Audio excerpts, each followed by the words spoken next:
so it's no secret that the iPhone camera is one of the best on the market. But what about if you're looking to improve on that even further and get even better pictures?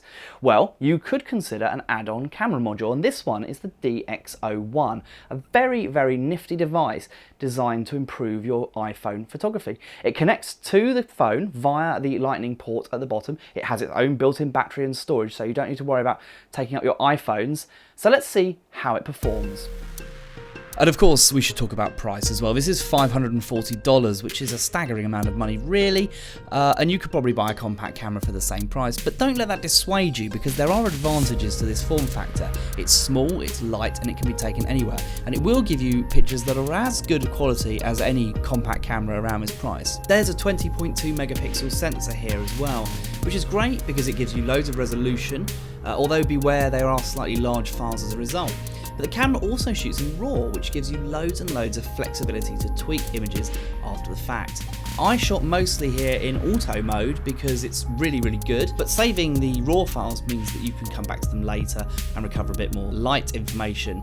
Perhaps that's something I should have done here, because obviously this is a little bit dark in the foreground whilst properly exposed for the sky, but I still quite like the image, and it gives you an idea of just how much detail there can be in these images. And one thing it's worth noting about the DxO One is that just how well it performs in low light.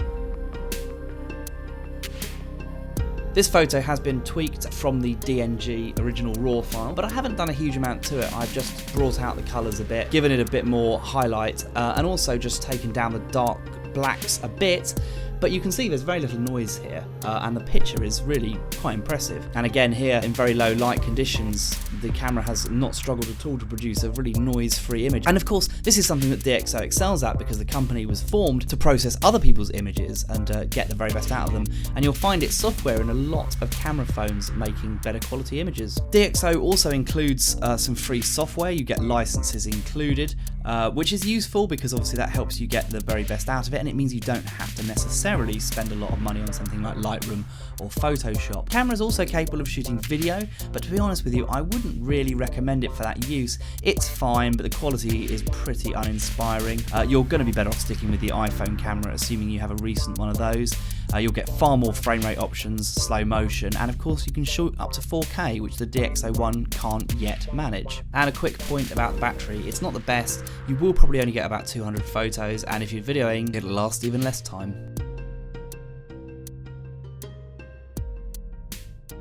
So there you have it. As long as you're able to swallow that fairly high price, this really is a remarkable device, and you can get absolutely fantastic photographs from it. I heartily recommend it.